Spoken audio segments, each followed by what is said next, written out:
Good evening. Toronto's mayor is calling on the city's library board to review its policies on which groups should be allowed to rent library spaces and for what purposes. This after tonight, a group described to be a far-right Canadian group described to be far-right extremists booked library space for an equally controversial Canadian lawyer, but the mayor and several city councillors didn't want that public space to be used by the group.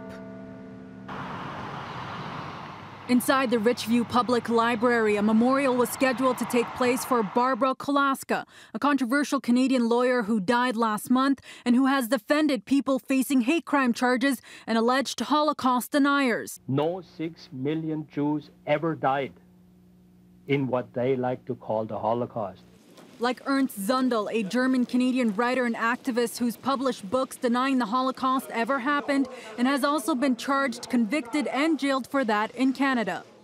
The group behind organizing the memorial is the Canadian Association for Free Expression, a group that, according to city leaders and advocates, is just as controversial. And they have a record of being intolerant of all kinds of ethnic, racial, and religious groups. It seemed to be unusual, outrageous for a public library owned by the taxpayers of Canada in a multicultural city like Toronto to host that kind of event.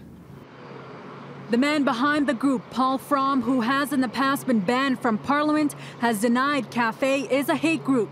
Some people might not like what Barbara Kolaska stood for. Okay, sure, fair enough. But to want to shut down a memorial to the woman's memory? No. Was there anybody in that room that has any ties to neo-Nazis?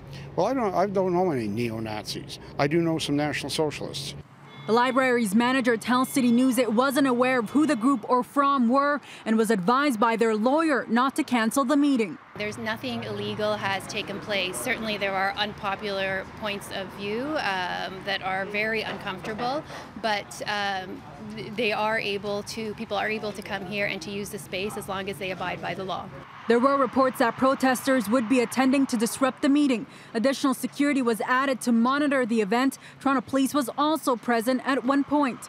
The board's councillor was also at the Etobicoke Library earlier today, hoping the manager would cancel the event. People that have past histories of hate speech or fear or hate mongering or something like that, that they just should not be welcome in our buildings and particularly in our libraries.